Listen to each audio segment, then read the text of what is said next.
Okay, again, Assalamualaikum, very good morning, selamat pagi kepada semua. Sekarang kita ada 19 orang dalam kelas, 20. So people are starting to trickle down, trickle into the classroom. Kalau in a physical setting, I'm already locking the room at the moment. Tapi I boleh lock juga bilik ni sebenarnya. Click on lock meeting. Sekejap, let me show you my, okay, ada kat meeting, lock meeting. So, tapi tak payahlah. Nanti akan datang nanti.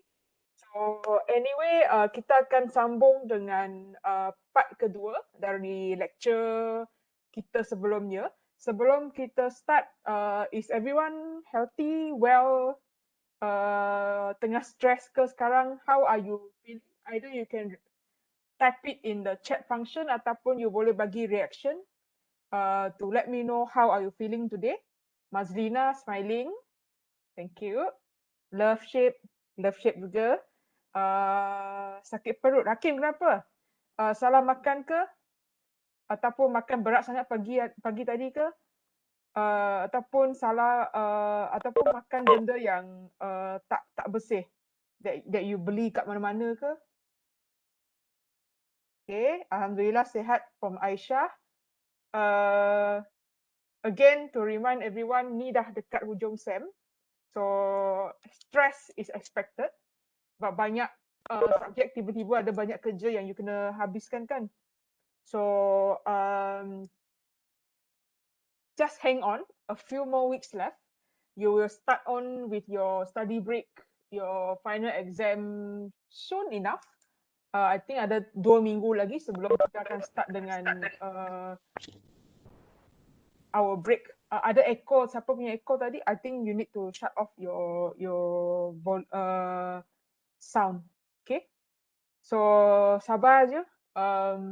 For my side also pun tengah struggle lari-lari because the new year means you need to catch up on a lot of work, writing, journal writing, research project kena teruskan. Dah tak ada reason untuk cuti dah. Kalau nak cuti pun tunggu 2 minggu lagi kot for Chinese New Year break.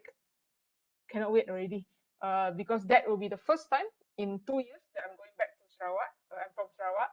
So this time around entry tu senang sikit lah. Kalau previously you kena buat testing, you kena hantar result, you kena isi pelbagai sistem. So sekarang senang sikit nak masuk Sarawak. So that's the good time to balik. Tapi hopefully cluster berkenaan dia kurang sikit for the next 2 weeks. Kat JB itself ada satu fakulti, tadi baru buat announcement, fakulti kejuruteraan dia akan tutup 1 minggu sebab ada kes. Ahad depan baru dia buka. And rightly so sebab dekat UTM ni ada satu taman, there are some cases occurred and a number of our staff actually stayed in that taman.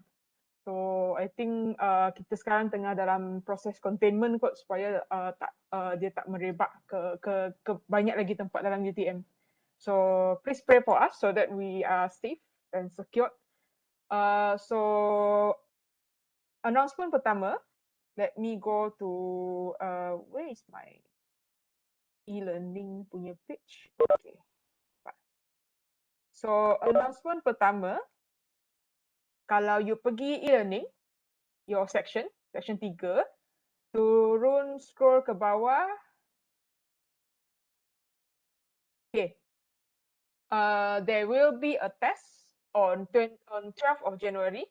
I akan buka test tu pada 12 Januari pukul 8 pagi. Let me repeat that. I akan buka test pukul 8 pagi 12 Januari. Test tu akan live dalam tempoh 24 jam. What you have to do is just pergi online, e-learning, buat test tu kat e-learning. It's a very easy test, not to worry. The trick is, you pergi tengok dulu apa soalan yang akan ditanya. Lepas tu log off. Wait, better still if I akan bagi soalan test dalam bentuk PDF. So you download, pergi tengok apa yang you kena buat. buat dulu dalam Word document ke, text document ke, lepas tu masuk balik ke e-learning, copy paste jawapan. Yang ni boleh secure sikit supaya you boleh control how much time that you need to do to spend on. Takkan type tiba-tiba you go offline. Takkan sakit hati lepas tu dia have to retype everything again. So let me repeat, 12 hari bulan Januari masuk UTM e-learning pukul 8 pagi, pergi download soalan. Soalan akan berada dalam bentuk PDF. So tengok soalan tersebut, sediakan jawapan dalam Word document offline, Word document ke text document ke, depend on you. Lepas tu upload jawapan tu dalam tempoh 24 jam, right? Allocation of marks 20 markah. So a very difficult test actually. It's more on for you to relate. Okay, what have relate apa yang you dah belajar dari cabang sekolah-sekolah falsafah yang pelbagai on the west, and also the falsafah that you going to study today, and also what happens last week. Okay. So that is announcement nombor 1. Announcement nombor 2, I dah bagi tahu pelajar section 1. So minggu ni I akan bagi tahu you guys dari section 3. So there will be changes to this assignment listing. Memang tak ada final exam, tapi I will change assignment nombor 5. Sebab yang ni dia makan masa sikit nak buat, and then kita cuma ada 2 minggu lagi. I want to focus on kat belakang ni. Class game dengan assignment personal education philosophy. So yang ni I akan adjust. Adalah markah tu dia akan pergi mana-mana lepas ni. Ataupun I akan masukkan dalam class game supaya markah class game ni dia besar sikit. Okay. So the reason why I'm doing this is, let's imagine kalau option 1, I bagi you assignment 3 dalam 2 minggu terakhir semester, semua orang akan stress. Not just you guys stress nak buat kerja, stress on me also to mark the assignment. So sebab kita hilang 1 minggu kan, last week of December, because of the sudden comfort break that we're taking, and then sebelum tu kan mid-sem break, and then sebelum tu kan adalah benda-benda lain yang masuk, and it causes this particular assignment. Kalau dalam schedule biasa boleh dijalankan, but I don't want to be zalim. Remember zalim yang kita belajar minggu lepas? I tak nak jadi orang zalim bagi assignment nombor 5 ni. So we'll find a different way to get these marks across, ya. Most likely I akan buatkan kat dalam class game. It's going to be fun. So that's why minggu depan, let me check my schedule. Dia offline ke online class? Kalau offline kita boleh main quiz. And then on the last week of the semester kita boleh sambung main quiz lagi. It can be arranged, don't worry. And assignment 5 ni sebenarnya assignment yang sangat berat sebab originally I plan to get you guys to work in groups. Lepas tu pergi cari nilai-nilai murni. Kalau siapa yang belajar pendidikan moral tu, dia ada satu set nilai murni yang you kena hafal dalam SPM. But I want you guys yang dah belajar pendidikan Islam to experience what do people in pendidikan moral learn about values. So essentially what you need to do is bekerja dalam kumpulan, pilih satu nilai murni, and then think about how you learn that nilai murni. Talk about it in your class, in your group, and then cari persamaan between the experiences that you have as an individual and the experiences that your team has for that particular nilai murni. So semester lepas I bagi assignment ni kepada my students. So mereka ada yang pilih nilai bertanggungjawab, ada yang pilih nilai kejujuran. So it's very interesting how students learn about values. It was during that particular assignment that I found out ada setengah pelajar yang memang budak jahat. kena cuba dulu buat sesuatu yang tak betul, barulah dia belajar nilai tersebut. Ada student yang belajar nilai tu melalui pengalaman sendiri. So for example, parents are working in Singapore, tak boleh jumpa sepanjang PKP, tiba-tiba dia sebagai this particular student sebagai anak yang paling tua dalam keluarga, dia kena jaga adik-adik. So that is how nilai bertanggungjawab tu diterapkan. So banyak cerita menarik sebenarnya, but unfortunately buat hopefully in the next semester for your juniors, they all sempat buat assignment ni. Okay, so let me stop sharing kejap. Ada soalan? Salah makan Hakim. Okay.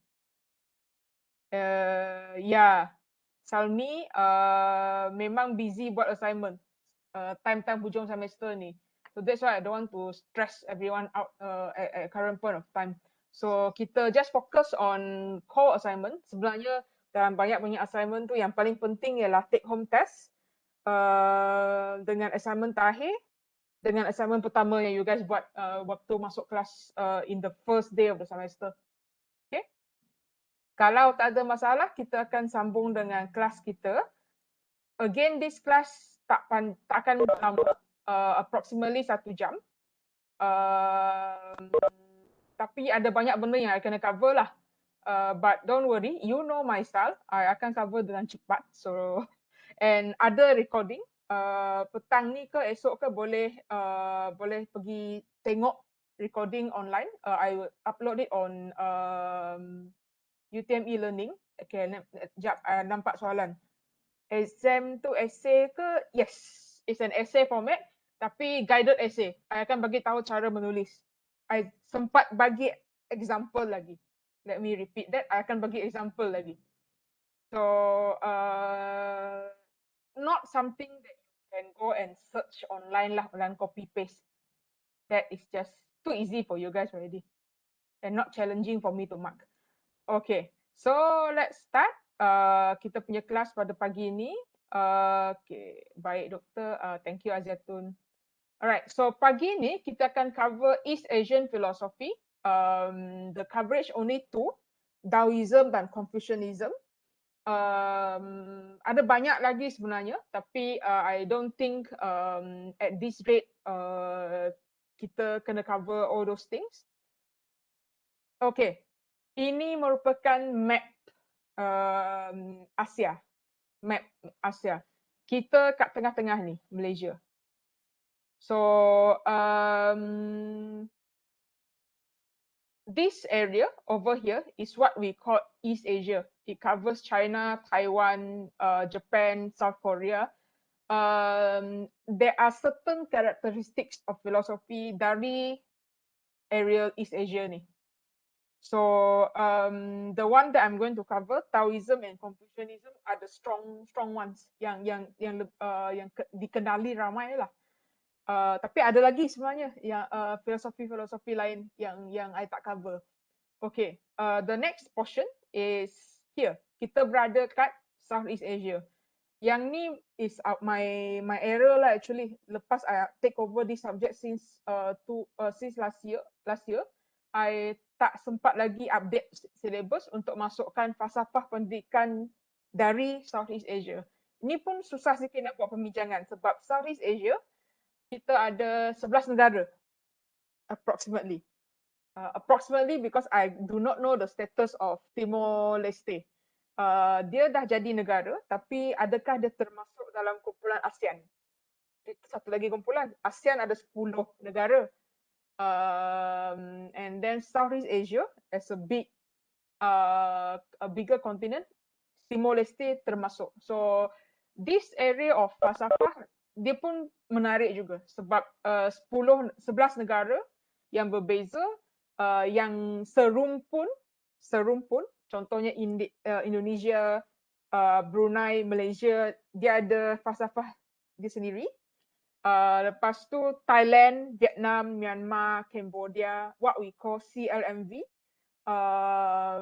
dia ada falsafah dia sendiri.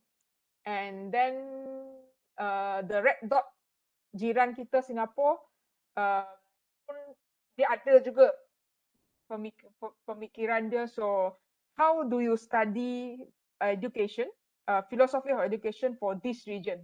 It's a very complex process.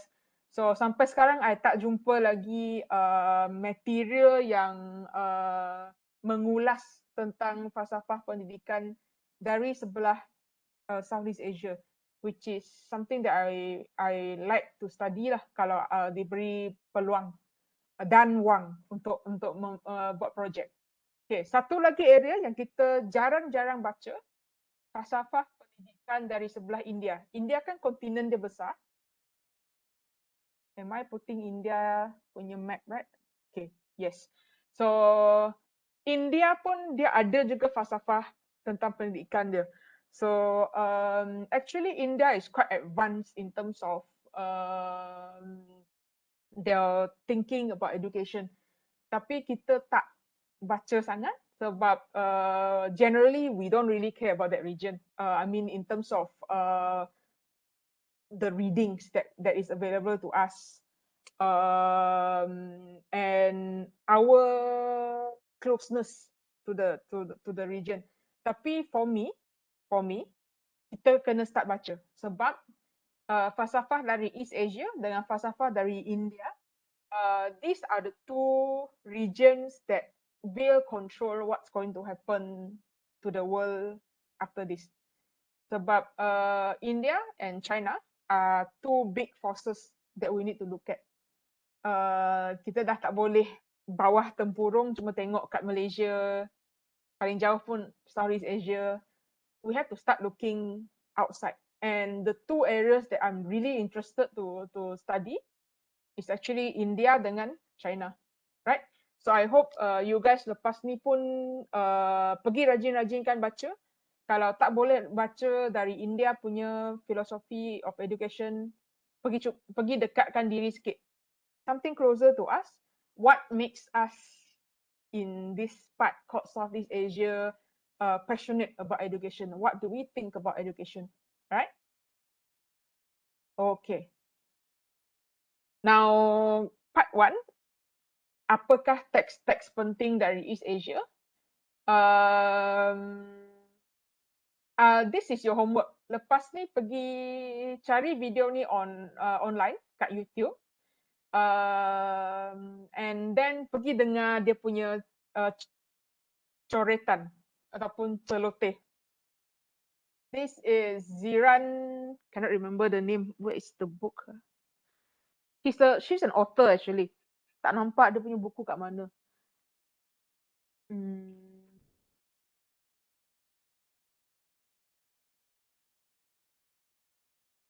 Okay, so her name is Ziran J. Chow. She is actually the author of this really interesting book, Iron Widow. Ada lagi buku baru yang dia akan terbitkan tahun ni. But why am I highlighting this particular author? She, in this particular video, reviews about Kung Fu Panda. So according to her, Kung Fu Panda highlighted a few philosophies from China that we should take note of. Dua falsafah yang dia review, Confucianism dengan Taoism. Dia cakap dengan cepat. She speaks very fast, but there's a lot of good points from this particular YouTube video that you should look at. So again, the topic is Chinese culture and philosophical inspirations in Kung Fu Panda. That will give you a big overview on what is the philosophy that comes from China, that part of the world. And kalau siapa yang suka baca fiction, you should pick up this book. It's a really, really interesting book. Inspired by history. Kalau siapa yang pernah baca cerita-cerita Cina dulu, so one of the character yang dia review ialah Wu Zetian, I think. Okay, So pergi beli buku ni, I pun tengah halfway through the book, so I cannot tell much about it. But very interesting book nevertheless. Tak mahal. Around RM80 lah. Boleh save berapa bulan, jangan pergi Starbucks ataupun Zeus ataupun tempat-tempat hipster coffee yang lain, and then save for that particular book. Okay, so yang penting dalam video tersebut, the video is quite long, around 33 minutes. But from minute 18 onwards, Ziran talk about Taoism versus Confucianism. So in the previous classes, I actually mentioned Master Wu Gui is a representation of Taoism. Master Shifu, the other friend, is a representation of Confucianism. So Taoism dan Confucianism dia lain sikit mula cerita. Satu ikut fitrah, semula jadi, satu ikut dia ada hierarki ataupun peraturan-peraturan yang you kena ikut. So how Ziran reviewed Taoism versus Confucianism is a very interesting short lecture that you should listen to. So lepas ni pergi tengok Kung Fu Panda, pergi tengok video Ziran. You know what you know what I mean by that. Okay, so kalau from China itself, there are three main teachings from that particular region. So nombor satu Taoism, nombor dua Confucianism, nombor tiga Buddhism. So Taoism ni dia ada another form of spelling. Either dia gunakan D ataupun dia gunakan T. Taoism depend on how you read it lah. So generally we call it D as in Taoism or T Taoism. So these are the three different teachings coming from China. And dalam kursus falsafah kita cuma akan cover dua bentuk.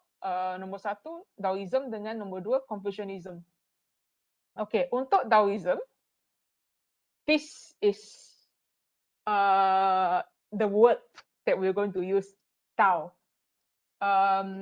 Yang tak boleh baca bahasa Cina, for your information, I studied bahasa Cina until tingkatan 6. So yang tak boleh baca bahasa Cina tu, this one is the pronunciation. Mana my brush with highlighter? Kan. Tao is actually the pronunciation. So apa erti Tao? Tao ni artinya natural order. Natural order that underlines the substance and activity of the universe. Erti lain, Tao is fitrah semula jadi. What is the nature of that particular thing? So the key word here is in constant flux, without form, beyond mathematical efforts to measure, tak boleh dimeasure. Yet it can be effortlessly aligned with true flowing with prevailing situations, because everything is the Tao. So kepercayaan dia kat sini ialah, how do I off the erase or ink on slide? Laser pointer. Okay, how what it essentially means is that setiap benda tu dia ada fitrah semula jadi dia. So contohnya, the sun will rise from in the east and then sets in the west. Matahari dia akan naik dari a certain direction, then turun at a certain direction. Water will flow from one spot to another spot. Wind, it blows from one direction to another direction. So that is essentially Tao. The cara apakah fitrah sesuatu benda tersebut, how it behaves, what it does, what is the function of the thing. So setiap benda tu ada fungsi dia sendiri. So that is essentially what it means by Tao. The next item How do I move? Okay. So, when you understand what fitrah semua jadi setiap benda, then you will go to this next term, uwei. Uwei. Uwei artinya doing without doing. Membuat sesuatu tanpa membuat sesuatu. What it means is that apa yang you buat tu, you akan ikut fitrah semula jadi sesuatu benda. Contohnya, kalau matahari dia naik dari timur kan, east, okay, and then turun barat, west. So if the sun rises from the east, in the morning, you know the schedule. Currently, matahari subuh ialah around pukul 6 kan kalau kat JB. So kalau matahari naik pukul 6 pagi, artinya time tu lah you bangun, you buat kerja. And then when the sun hits the highest point of the day, artinya pukul 1 lebih kalau kat JB, that's when you start to go for your Zohor prayers. That's when you start to pergi makan tengah hari. And then the sun sets around, contohnya kalau tak silap 7 lebih kat JB. So maghrib pukul 7 lebih kan kat JB. So that is when the sun sets. So when the sun sets, it is a signal that you should stop your day. You pergi semayang, you pergi makan, you start to rehat, and then the process repeats itself the next day. So that is what we mean by doing without doing. So kita ikut apa yang berlaku, fitrah sesuatu yang berlaku tersebut. In other words, acting effortlessly and spontaneously in perfect harmony with a normative standard. So you tak akan buat melanggar fitrah. Artinya kalau kalau pagi the sun rises at 6 in the morning, you tak akan like masih tidur lagi ke contohnya. So in that case, you are behaving not following the normative standard of the particular event ke, of the particular thing. So following the path of least resistance and waiting for the right time to act. That is what we call wu-wei.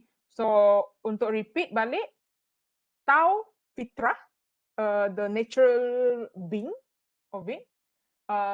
Apakah ciri-ciri ataupun perbuatan ataupun fungsi sesuatu benda? Wu-wei, you bertindak ikut fitrah. In other words, you buat sesuatu tanpa buat sesuatu, doing without doing. Am I confusing everyone so far? It's quite an interesting concept actually. Everyone okay so far? So in short, Taoism dia punya konsep ialah you buat sesuatu ikut fitrah. Okay. Now let me go back to the course itself. Kalau ada soalan tolong tanya. Sebab konsep ni mungkin kalau yang non-Chinese dia jarang dengar sikit lah. But still required for you to read because then you will understand how the Chinese think essentially. Move. Okay. So kalau pernah dengar statement English ni, go with the flow. Go with the flow ni sebenarnya inspiration dia dari Taoism. So you ikut aja apa yang berlaku. Yes, Tao is the fitrah, Aziatun. Wu-wei is your behavior, your reaction. So kalau subuh pukul 6, artinya you kena bangun subuh, ikut time subuh tersebut. Is that does that answer your question? Azidatul. Okay. Alright. Okay. So you buat apa yang apa fitrah yang asal, yang semula jadi. So benda yang you buat you takkan langgar. Undang-undang kita akan cover kat Confucianism nanti. So siapa yang tanya soalan ni? Fahimi tanya ikut undang-undang pun samalah kan. Undang-undang kita tengok kat Confucianism nanti, right? So far what we're talking about is nature. Semula jadi. Right? Okay, next. So how do you now you dah tahu apa itu fitrah semula jadi? Tahu? You kena your reaction ataupun your perbuatan kena ikut fitrah semula jadi. That is what we call uwei, doing without doing. So apakah prinsip-prinsip yang boleh guide you to buat sesuatu ikut fitrah semula jadi? This is what we call te. Okay, so in acting with the Tao, the sage is able to see the world as it is, recognize what will become. He chooses not to perform greatness, but to achieve greatness through action. He focuses on the seeming trivial and mundane affairs that lead to the larger events in the world. So, you sudah ada fitrah semula jadi, Tao, you sudah tahu that you kena react according to fitrah semula jadi, way. And then konsep ketiga, artinya prinsip-prinsip yang membolehkan you untuk bertindak balas mengikut fitrah semula jadi. Can you see the connection now? The big picture is actually Tao, and then zoom in, action, way, and then your prinsip-prinsip ataupun so-called hukum-hukum ataupun perbuatan peraturan yang membolehkan you ikut fitrah semula jadi. That is what we call te. So far okay. Ada 3 perkataan berbeza tau kat sini. Tapi dia related. Okay. So now next move on. Zhiran, that's the fourth term that we're going to study today. Zhiran means natural. Natural. Yes, macam belajar bahasa Cina. Because we are studying Confucianism and Taoism, we will study bahasa Cina today. Okay, so zhiran, nature. The state or condition realized when one returns to one innate nature. So ini merupakan hasil dia. So sebelum tu you ada salah. Okay. So zhiran hasil dia. When you know what is the principle, you akan behave based on your behavior is yang ni, doing without doing, way. And then this one is fitrah. Fitrah semula jadi. Tao. Okay, so those are the 3 words. Tambah satu lagi, zhiran, natural. Natural. Okay. Perkataan seterusnya, kalau dalam Taoism, dia ada perbezaan antara knowledge dengan wisdom. Someone can have knowledge, but you may not be a wise person. But if you are a wise person, you will definitely have knowledge. So sebenarnya benda yang ni, wait, let me highlight. Ni lagi besar dari knowledge. So a wise person was one who possessed knowledge, a person who knew a great deal, because being knowledgeable would in itself entail that the person acted in a wise manner in a wide range of situations. Knowing is understood in the expanded sense. Artinya kalau kat sini, perkataan kat depan ni is pengetahuan. So apakah yang you baca dari buku, apakah yang you dengar dari orang-orang lain melalui pengalaman mereka, apakah yang you perhatikan dalam eksperimen contohnya, those are knowledge. Tapi kalau you sambung-sambungkan pelbagai information, pelbagai maklumat yang berbeza, and then those knowledge will help you to decide what to do, how to act. That is what we call wisdom. Wisdom. Okay. So in other words, let me repeat. Seseorang tu dia boleh ada banyak pengetahuan, dia boleh ada banyak sertifikat contohnya, tapi adakah dia kat sini, adakah dia beradab? This is the concept of adab lah. Kalau dalam konsep pendidikan is dari perspektif Islam yang kita belajar minggu lepas, adab is how you behave in a certain way, right? The knowledge that you have will guide you to behave. So the same concept kat sini.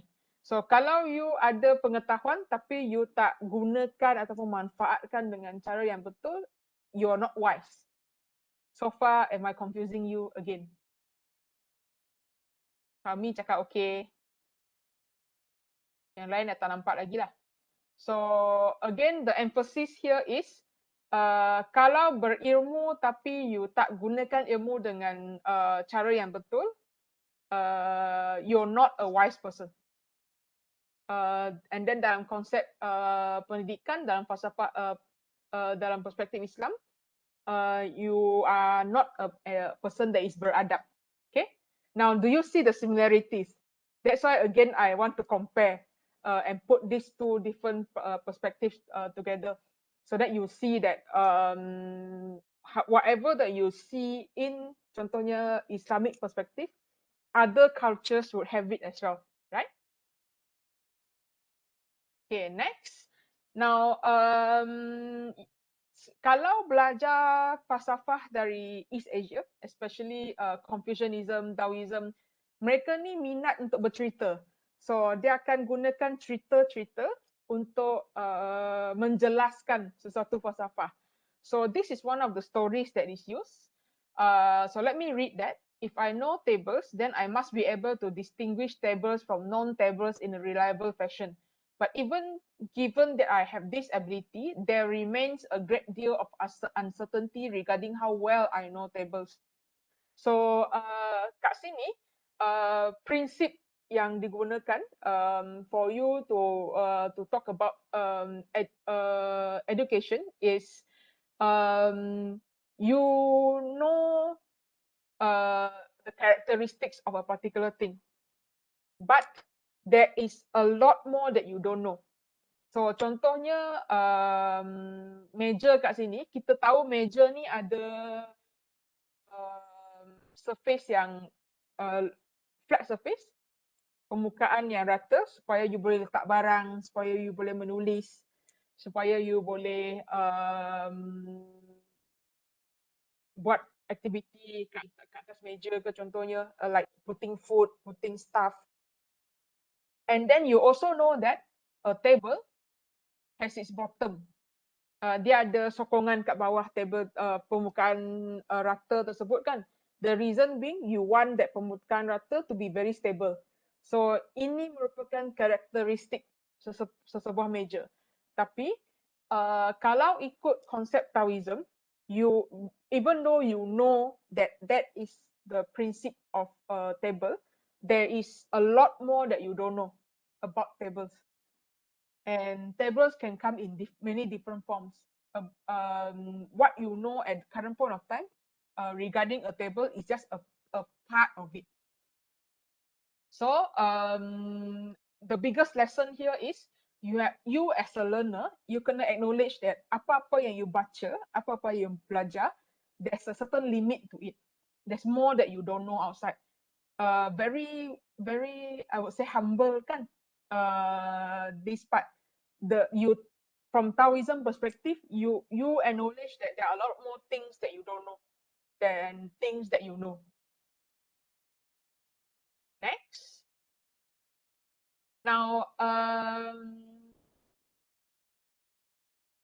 from Taoism perspective, we look at how humans rationalize nature. So manusia ni hobi dia mengklasifikasikan barang-barang ikut kategori. So contohnya lelaki, perempuan, or kalau Malaysia B40, T20, M40, socio-economic cluster kan. Apa lagi kluster-kluster yang kita gunakan, kita akan kategorikan barang ikut sesuatu listing supaya kita faham barang tersebut. So that is how humans behave today. So according to Zhuangzi is the guru behind Taoism lah. So Zhuangzi bagi reminder kepada kita. Sebenarnya kategori-kategori ini kadang-kadang dia akan menyesatkan kita. Because not everything can be categorized in very clear groups. Contohnya klasifikasi B40, M40 dengan T20 yang digunakan oleh negara kita untuk memahami keadaan sosioekonomi masyarakat, it may not be accurate anymore today. Sebab because of pandemic, contohnya orang M40 dia akan tiba-tiba masuk B40 mungkin sebab kehilangan pendapatan. So is it fair still for us to classify, to use this classification B40, M40, T20? Even dalam kumpulan contohnya M40 itself, adakah semua orang dalam kategori M40 itu betul-betul middle class? That is also another question to ask.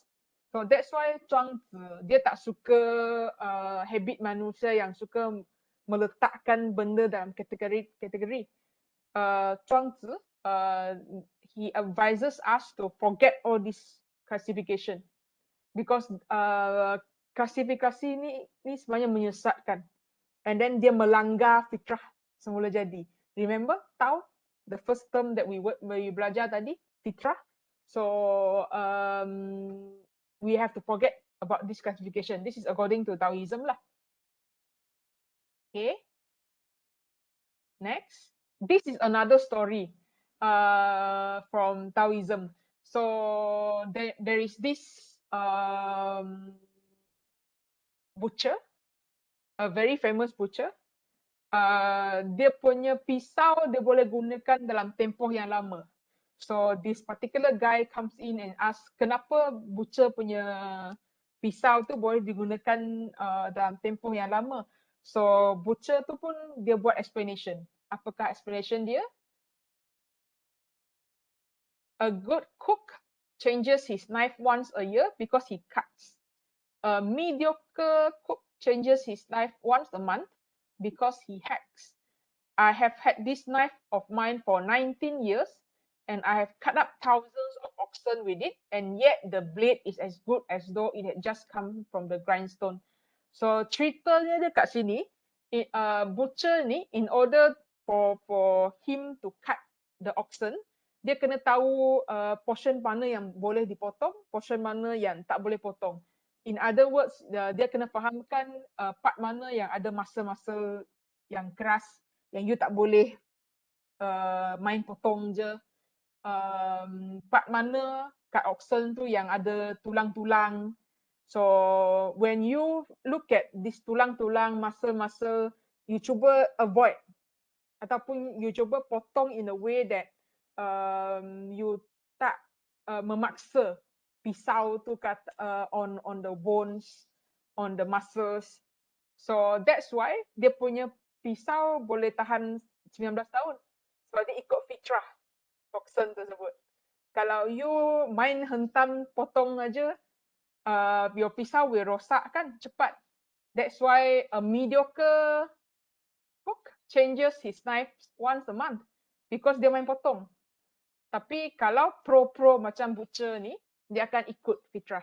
So that is the essence of Taoism. You apa-apa yang you buat, you kena ikut, you kena fahamkan apakah fitrah benda tersebut, baru you buat action. So that's another story from Taoism perspective. Okay, so the other point from Taoism that all of us here can learn is actually this concept called what's good for you may not be good for someone else.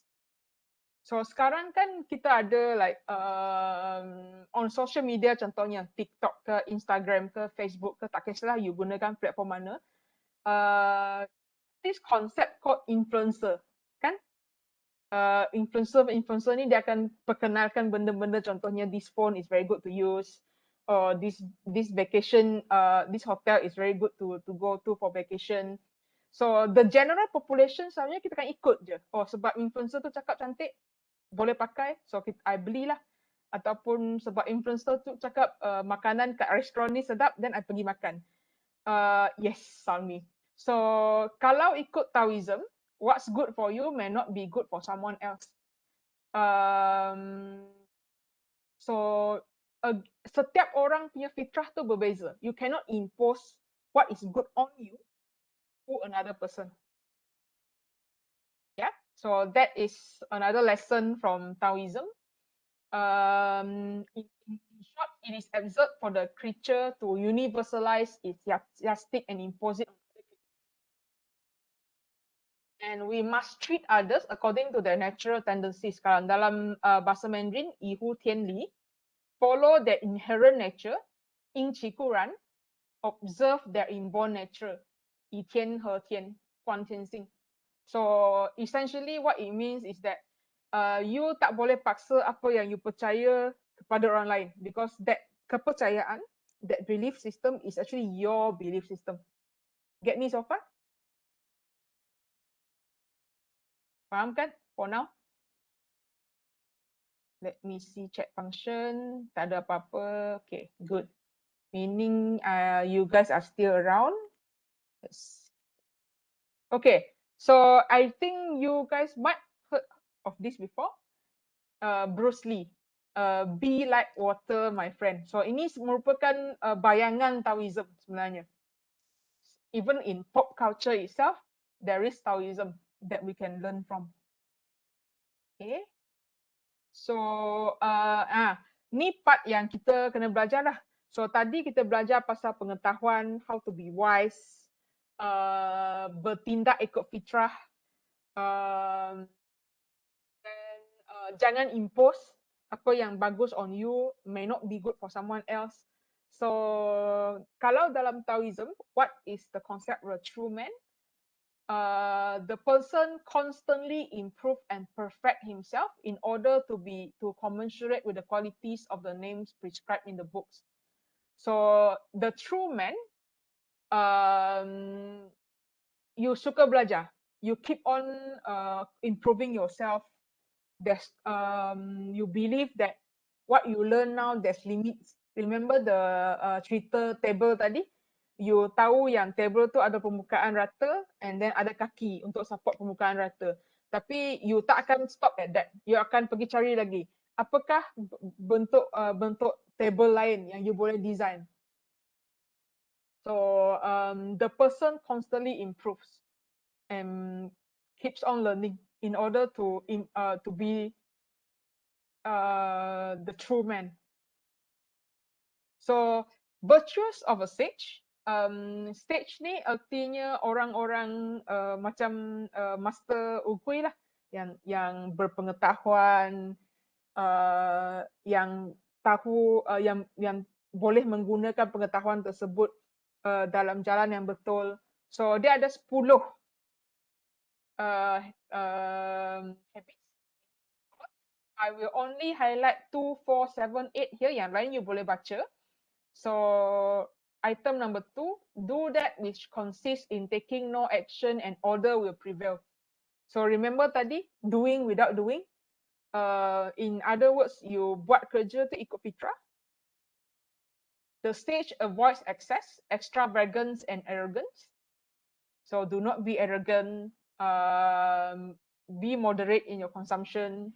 Contohnya, the sage knows without having to stir, identifies without having to see, accomplishes without having to act.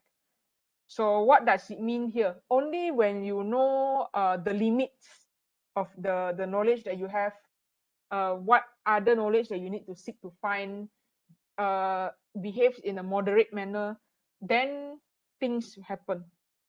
In the pursuit of learning, one knows more every day. In the pursuit of the way, one does less every day. So this is where the concept of lifelong learning comes in. So you keep on improving yourself, you keep on belajar. Walaupun dah habis degree, you believe that you masih ada capacity untuk belajar lagi. Kalau tak payah masuk master pun tak apa, tak payah masuk PhD pun tak apa. Ada politeknik, ada community college, ada kelas-kelas masakan contohnya yang you boleh ambil. So it's not just learning because you need a qualification. You learn because you truly want to learn. So those are the virtues of a stage. So apakah impact Taoism on education? Classroom environment is the first example. So kalau ikut Taoism in your classroom tu, your role as a teacher is to inspire your students to become their best self. So artinya you akan guide student-student you untuk fahamkan apakah kekuatan mereka, apakah kelemahan mereka, apakah yang mereka boleh buat. Kalau student tu suka menyanyi, you akan bagi peluang kepada dia untuk menyanyi. Mungkin masuk kelas nyanyian, mungkin pergi jadi ketua untuk choir group kat sekolah. Kalau student tu suka melukis, mungkin you akan bagi dia peluang untuk buat mural kat sekolah. Kan sekolah perlukan tim-tim untuk buat projek kecantikan sekitar sekolah. So you get them to do it, they will do it happily for you. So in other words, you encourage students to do what is best, what they can do best. Okay, the next item, a balance between student-centered learning and teacher-centered learning. Kalau falsafah pendidikan dari barat, dia akan tengok kan apakah aktiviti yang you nak buat tu, then you akan decide, can you let your students do it, or should I be the one teaching the whole concept? Tapi kalau Taoism, there's a balance that you need to achieve. So sometimes it is best for the teacher to lead the class, to teach the class directly. Sometimes it's best for students to learn on their own. And then the teachers just jadi facilitator kat tepi. Kalau student buat salah, mungkin kita kena bagi tahu, okay, you cuba method ni pula. So Taoism punya konsep quite nice, which is how I try to teach in class. Not just focusing on teacher as the main person to teach, but students also sometimes they can learn on their own, depending on what is it that you want to deliver. Okay. Next, dari konsep Taoism, kita boleh belajar tentang putting knowledge into action. So apa-apa yang you belajar, you kena praktikkan. Then it will last longer in your mind. Okay. This is where concept contohnya experiential learning comes in. Because you need to practice it in order to understand and to remember it. Okay. Finally, diversity. So concept equality, diversity and inclusion merupakan konsep ataupun dalam akronim dia EDI. Sekarang ialah konsep hipster kat pendidikan di sebelah barat. Probably because they didn't really focus on it before. I don't know. But kalau Taoism, it is already a concept, no matter tahun berapa yang diperkenalkan. So what it means for diversity is classrooms that embrace Wu Wei does have a deeper propensity to unconditionally accept that students are individuals with innate set of abilities, aptitudes, intrinsic inclinations. So you tak akan paksa your student untuk buat kerja yang mereka tak pandai buat. That's the summary of it lah. Okay. Okay, I'm going to stop here for a while. Right. Sharing. Okay, ada soalan? Aziatul cakap faham.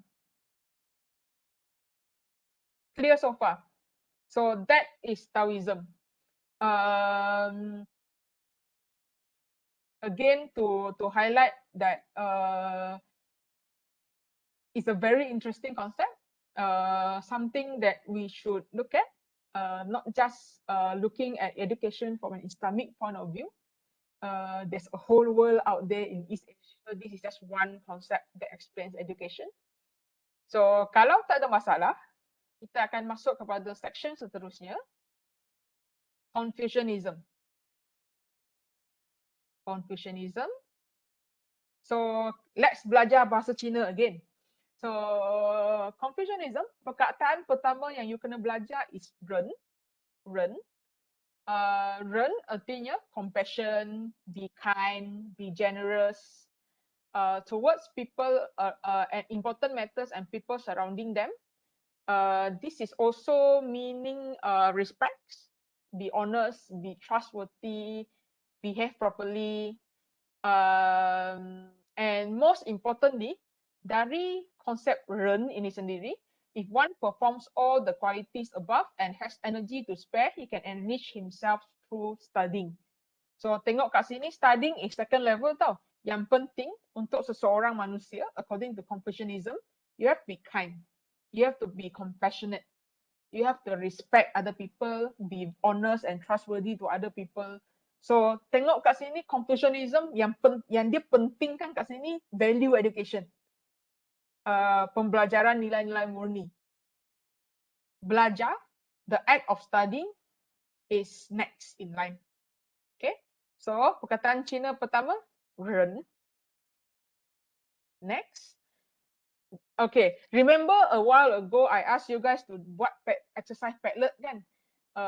I suruh you guys senaraikan apa yang you kena buat dalam kelas physical, dalam kelas online. Perkara pertama apa yang you kena buat, kalau dalam kelas physical you kena berdiri, bagi salam kepada cikgu, and then you duduk buka buku, and then you belajar. Those practice is actually has some roots in Confucianism. Sebab kalau ikut Confucianism, every individual roles and responsibilities are clearly defined. If you are a cikgu, this is what you need to do. You need to teach your student. You need to help your student become the best that they can be. Kalau you seorang pelajar, these are the things that you need to do. So even in relationship, Confucianism ada outline apakah hierarchy relationship. So this is the structure. Let the prince be a prince, the minister a minister, the father a father, and the son a son. Everyone has its own responsibility. Okay. And this is why also in a Confucianist society, family structure is very important. Let me repeat that. Family structure is very important. So it is believed that children who respect their parents will become good citizens and leaders. And your family is everything. Whatever that you want or you need or your ambition, you letak tepi dulu. That is why kalau dalam keluarga Cina contohnya, education is a very important component that the parents will spend their money on.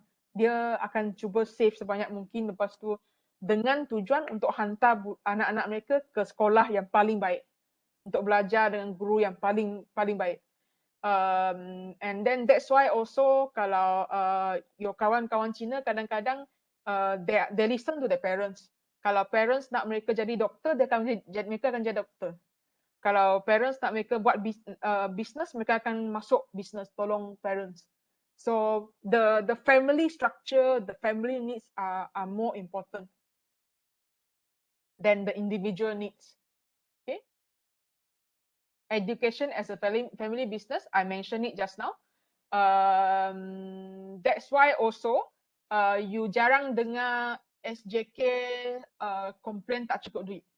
Sebab kalau SJK dia perlukan duit untuk buat infrastructure ke, untuk improve infrastructure ke, PIBG dia akan main peranan. So dia akan buat donation drive, dia akan buat apa-apa donation yang diperlukan, ada parents akan bagi duit.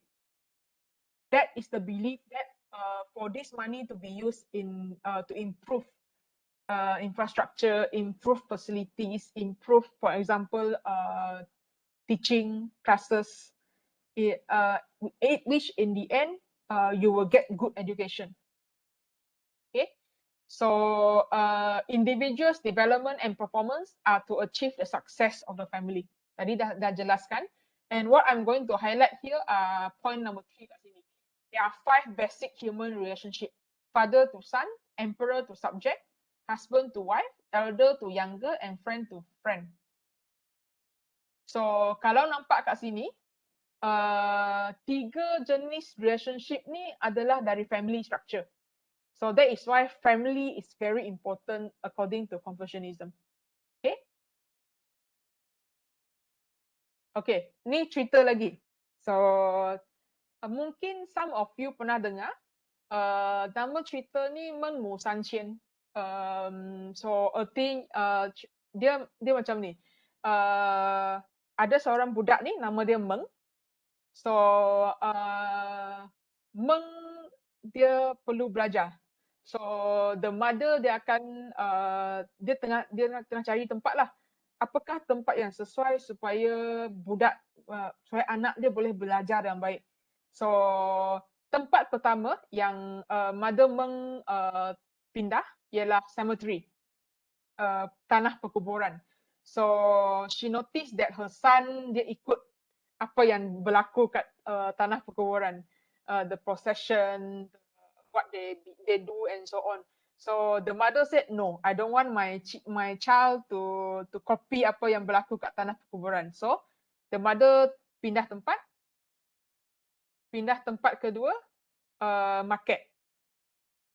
Tapi budak lelaki Meng ni dia start copying apa yang berlaku kat market. So kalau kat market penjual-penjual tu dia akan menjeritkan, haggle, nak kurangkan harga contohnya.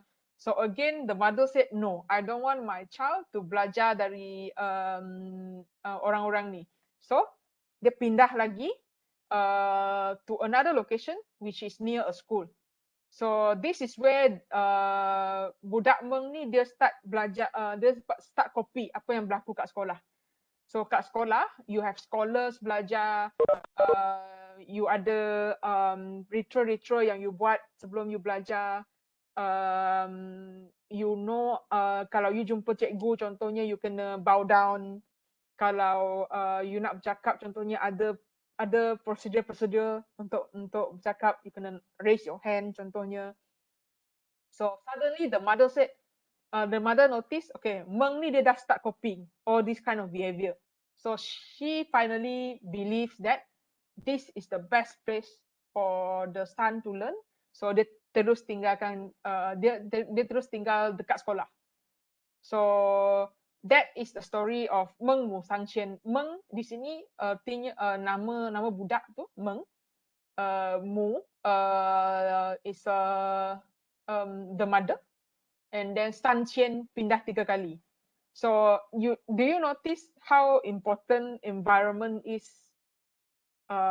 for children's education, and the extent that the mother did pindah 3 kali supaya anak tu dapat persekitaran yang baik untuk belajar.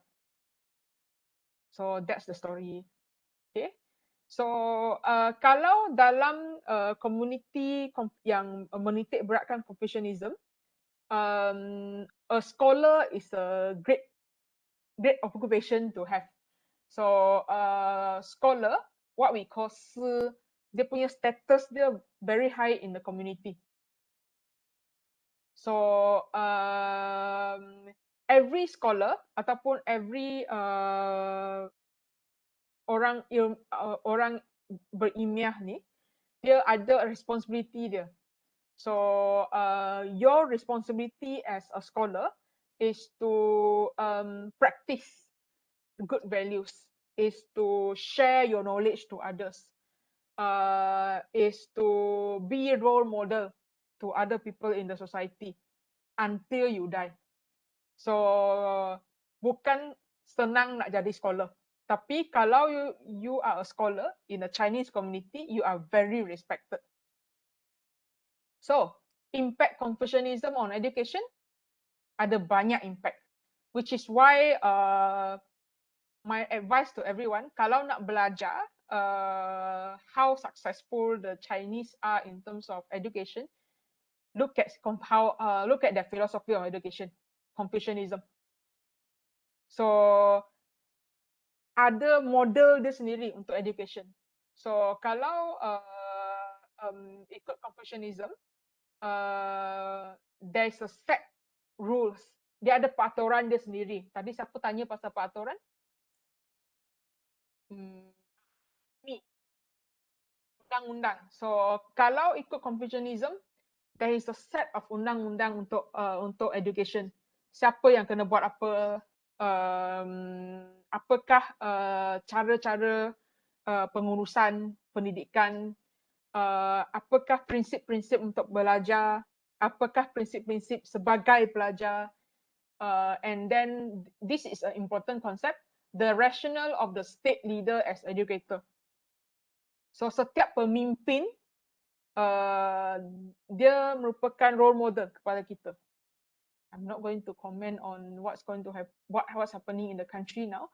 So in short, pemimpin negara merupakan role model yang kita kena ikut patutnya. And they're supposed to be very good role models for everyone. Okay, so that is one aspect. In short, kalau ikut Confucianism, dia ada peraturan tertentu untuk pendidikan.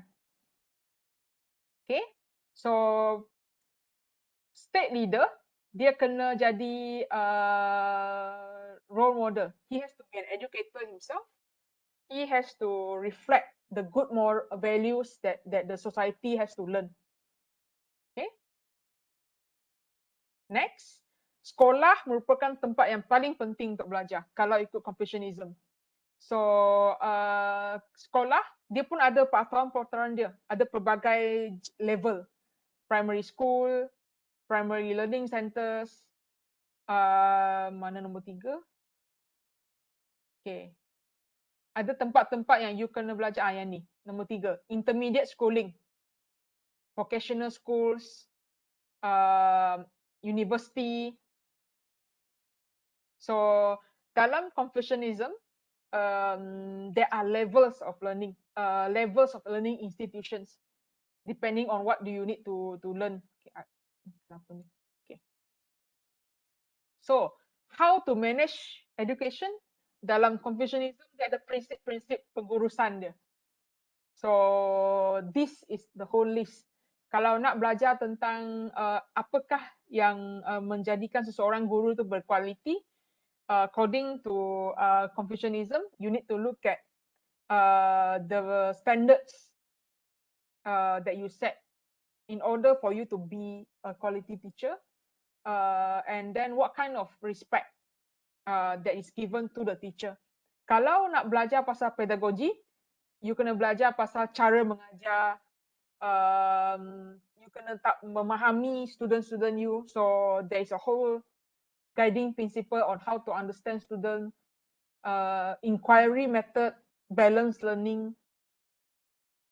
Kalau philosophy of teaching and learning, dia pun ada dia punya falsafah dia. How do you manage curriculum? What is the values that you need to promote in school? So Confucianism focuses a lot of peraturan. Okay.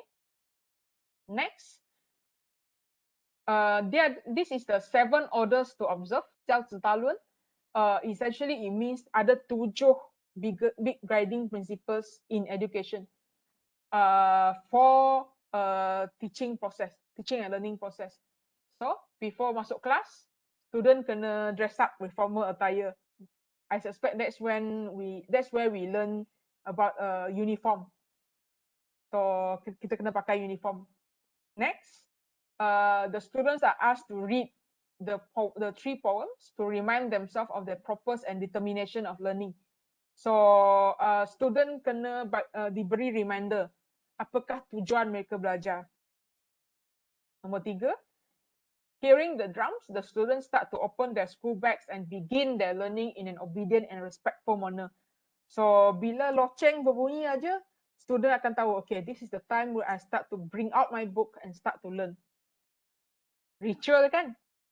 Next, the teacher holds two kinds of canes, which are meant for creating an awe-inspiring atmosphere and for students to be discipline-oriented. So, officials, before attending memorial ceremonies, do not inspect the schools in order not to interrupt learning process. This is where contohnya you tak akan tengok macam nazir sekolah tiba-tiba masuk sekolah, masuk kelas untuk buat observation tentang mengajar. It will not happen because kalau ikut Confucianism, you cannot kacau proses pembelajaran kat kelas. Next, the teacher checks on the students' learning but holds back from providing feedback until teachable moments turn up. So artinya kat sini, kalau student tu buat salah, tak semestinya cikgu akan komen terus. Dia akan pergi pastikan student tu continue asking the student to keep on doing until dia perasan yang okay, this is the right time for me to tell the student he or she should change ways. Barulah dia akan tegur student. And finally, young learners are encouraged not to ask questions frequently. This is because they have to follow the learning process step by step instead of overstepping certain stages. So this is the ritual, which come back to the Padlet exercise that you guys did a few weeks ago. So a lot of guidelines, processes, SOP if you will. Kalau konsep pendidikan dari perspektif Confucianism. Okay, this is also something that is already happening today. Levels of study. Kalau pendidikan dari perspektif Islam, it is believed that setiap pengetahuan tu dia ada level-level dia kan. You kena belajar basic level dulu sebelum you masuk level-level yang lebih susah lagi. The same goes with Confucianism. So these are the years of study, and then this is the level. You start from the beginning. Belajar apa tu benda-benda karya-karya klasik, and then you kena belajar how to belajar. You need to belajar how to socialize. You need to belajar how to belajar from the teacher.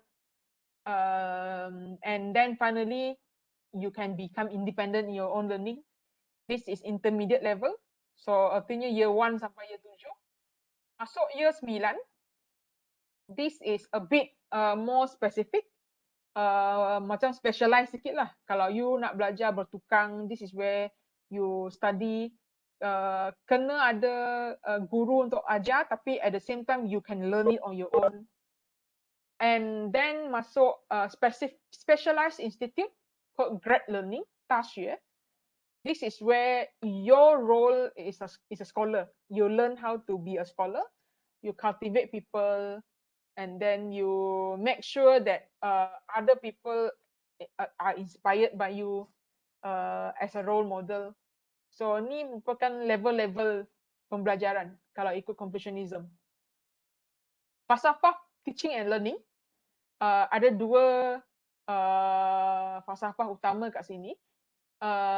Falsafah pertama, I covered it before in the early weeks of the semester. Kalau nak gaduh pun, you akan gaduh secara berpengetahuan. Meaning you know the arguments that you need to form before you start your argument. Next, the more you learn, the more you realize that what you have learned is not enough. So dia macam peribahasa ikut resam padi, semakin berat semakin tunduk. Not sure if it's the right term lah. Okay. And curriculum management. So kalau Confucianism, you have to master 6 competencies: rights, music, archery, charity, calligraphy, mathematics. You also need to know basic life skills, and then learn how to sing before you play musical instrument. So this is the basics of curriculum management according to Confucianism. Finally, from the Confucianist perspective, these are the values that you need to uphold. Kalau personal characters, be very humble, humility, be very rajin, industry. Kalau education values, you study, you enjoy learning, you respect your teacher, you respect the process of learning. There's a balance to the teaching learning process, and your friends with other people, friendship with scholar, and finally professional values, lifelong learning, and seeking for the origins of knowledge in the classics. So that's that for Confucianism. Ada soalan tak? Kelas hari ni panjang sikit. Cover dua konsep penting dalam East Asia Philosophy of Education. Thumbs up, thumbs up. Nota ada kat e-learning, so you boleh download, boleh baca sendiri. Ada soalan?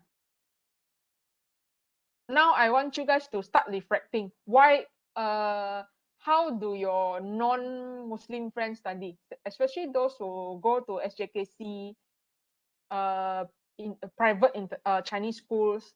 So, apa yang berlaku kat SJKC dengan private Chinese school sebenarnya dia a bit of reflection on Confucianism.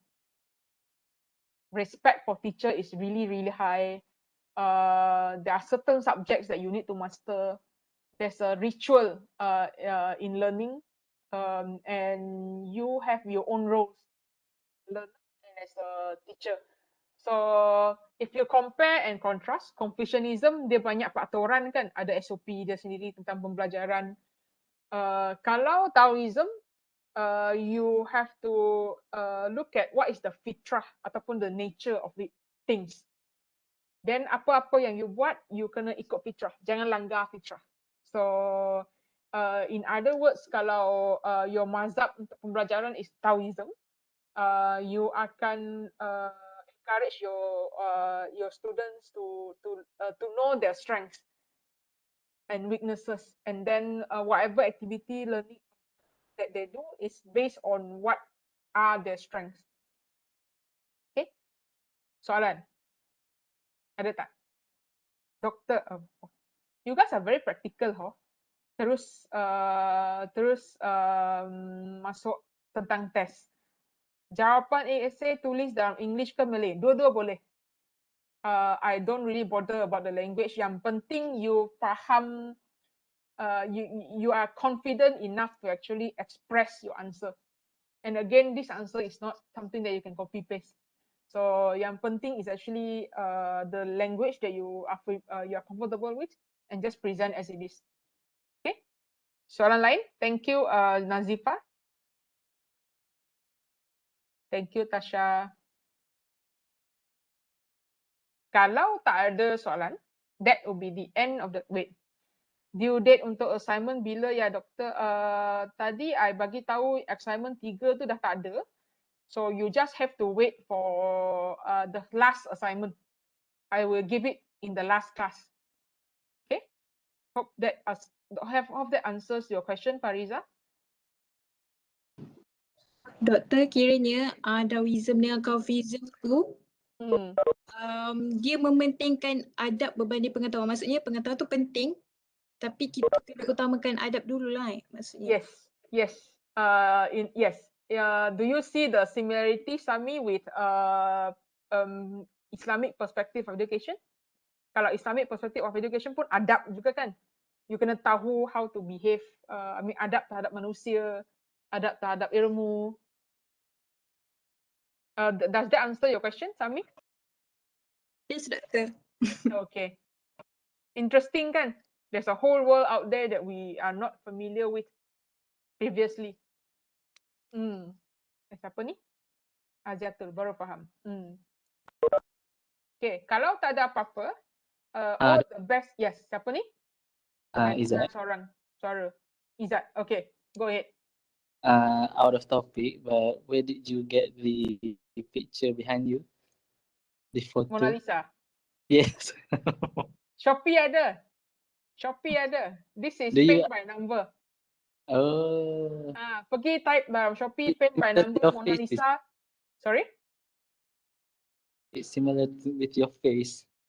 Terima kasih. That's the whole purpose I pick up the Mona Lisa photo. Tapi letih sikit lah nak colour ni. Banyak layer dia. So, okay. Hopefully that answer your question. Is that Shopee ada?